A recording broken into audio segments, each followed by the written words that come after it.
Sejarah Malaysia. Bukti paling awal dari tempat tinggal manusia modern di Malaysia adalah tengkorak berusia 40.000 tahun yang digali di Gua Niah di Sarawak, yang saat ini dijuluki Tengkorak Dalam. Digali dari parit dalam, ditemukan oleh Barbara dan Tom Harrison, seorang etnolog Britania tahun 1958. Ini juga merupakan tengkorak manusia modern tertua di Asia Tenggara. Tengkorak itu dimungkinkan milik seorang gadis remaja berusia 16 hingga 17 tahun. Para pemburu pertama mengunjungi mulut barat Gua Niah 40.000 tahun yang lalu ketika Borneo terhubung dengan daratan Asia Tenggara. Hipotesis berikutnya, ketika peradaban kembali muncul di daerah itu sekitar 10.000 tahun yang lalu atau 8.000 sebelum Masehi, ada perdebatan tentang siapa orang-orang ini atau dari mana asalnya. Tetapi beberapa antropolog berspekulasi mereka mungkin telah melakukan perjalanan dari Tiongkok, awalnya ke Indonesia, Sumatera, dan kemudian Kalimantan. Beberapa ratus tahun sebelum Masehi, pengaruh Tiongkok dan India menjadi sangat kuat ketika perdagangan dimulai di wilayah-wilayah tetangga. Kemudian agama Buddha dan Hindu masuk ke wilayah Malaysia. Bentuk tulisan lokal juga mendapat pengaruh besar dari India.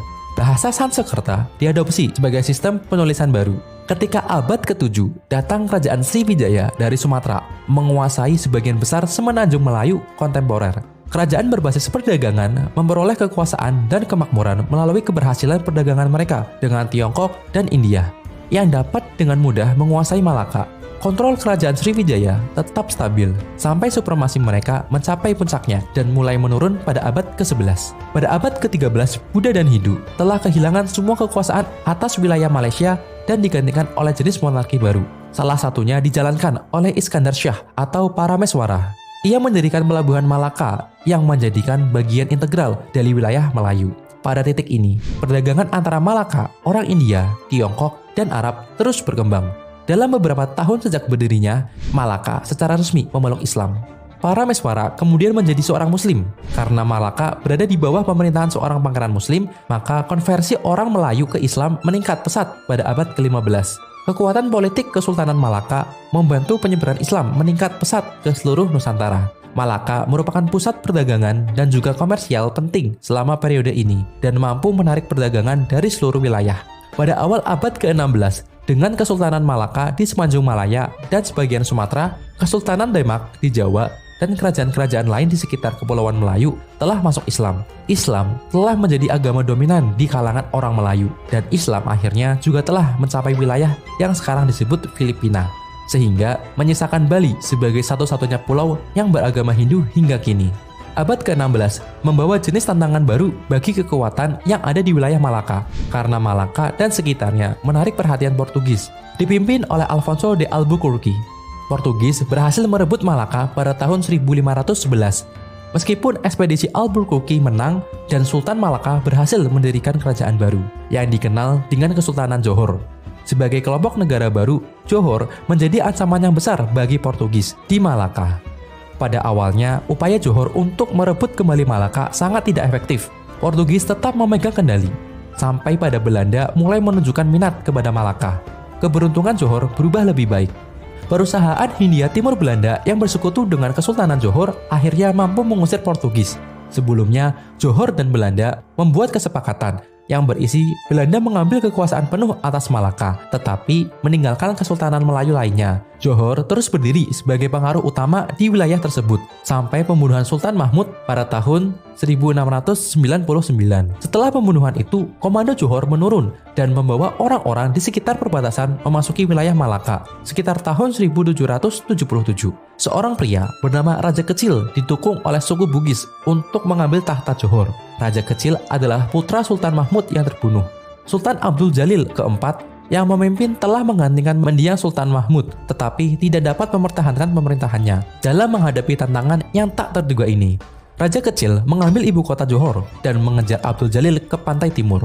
Dari pemukiman barunya, Abdul Jalil keempat mendirikan istananya sendiri yang menentang aturan istana dan menyatakan dirinya sekali lagi sebagai Sultan Johor yang sebenarnya. Pembalasan Raja Kecil mengarahkan eksekusi dan Abdul Jalil kemudian dibunuh. Kemenangan Raja Kecil ternyata tidak semanis yang diperkirakannya, karena tak lama setelah musuhnya terbunuh, orang Bugis mulai menyerang Sultan yang tersisa. Dalam serangan baliknya, mereka secara mengejutkan membantu putra Abdul Jalil dan memberikan tahta Johor kepadanya, menggulingkan Raja Kecil dan mengamankan dominasi Bugis di Johor. Pada abad yang sama, dengan kerusuhan di Johor, status ekonomi Malaya secara keseluruhan juga bergeser dengan meningkatnya partisipasi perdagangan dari Tiongkok, India, dan negara-negara Arab. Inggris menjadi semakin terlibat di kawasan itu. Pada akhir ke-18, orang Inggris meningkatkan keterlibatan mereka di Semenanjung Melayu melalui perusahaan British East India hingga merebut negara bagian Pinang pada tahun 1786. Inggris juga menciptakan ibu kota Georgetown untuk kepemilikan baru mereka yang berfokus terutama pada pembangunan perdagangan melalui Semenanjung Inggris, kemudian merebut Malaka pada tahun 1800 dan mendirikan pos perdagangan lain di ujung daratan di Singapura. Selama beberapa dekade berikutnya, Belanda dan Inggris bekerjasama untuk mempertahankan urusan Semenanjung Malaya dan mengarah pada penandatanganan dua perjanjian Inggris-Belanda tahun 1814 dan 1824 yang bertujuan membagi wilayah antara kedua kekuatan kolonial. Sebagai bagian dari perjanjian, Belanda menyerahkan Malaka ke Inggris. Wilayah yang dikuasai Belanda di Semenanjung Malaya mulai meroket. Pekerja imigran Tiongkok dan India memajiri wilayah tersebut saat perebutan kekuasaan lainnya berlangsung pada tahun 1821. Selama abad ke-19, banyak negeri Melayu berupaya mendapatkan bantuan Inggris untuk menyelesaikan konflik-konflik internal mereka. Kepentingan komersial pertambangan timah di negeri-negeri Melayu bagi para saudagar di negeri-negeri selat membuat pemerintah Inggris melakukan campur tangan di dalam negeri-negeri penghasil timah dan Semenanjung Malaya. Pada tahun 1853, Inggris berhenti memungut bea masuk semua impor timah, seiring dengan dibukanya terusan Suez pada tahun 1869.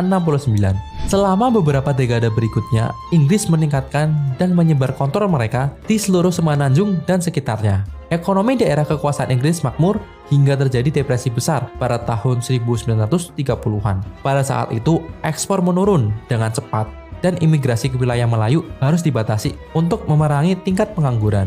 Setelah dimulainya Perang Dunia Kedua, Jepang menginvasi Semenanjung Malaya dan mengalahkan pasukan Inggris yang tidak siap dan dengan cepat menduduki wilayah itu di akhir tahun 1942.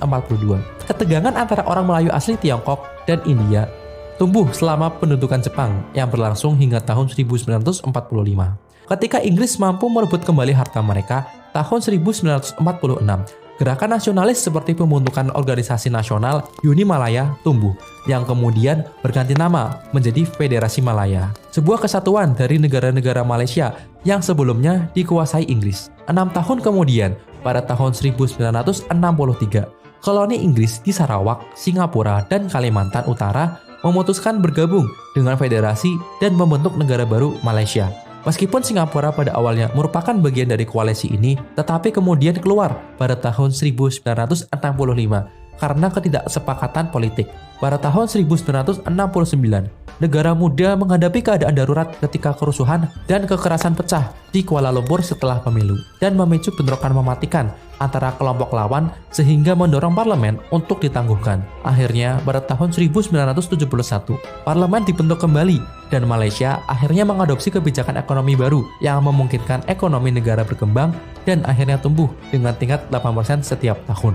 Seiring waktu, Malaysia mengubah dirinya menjadi negara industri yang sukses dan masih makmur hingga hari ini, dan terus tumbuh menghadapi pasang surut seperti yang dialami setiap negara.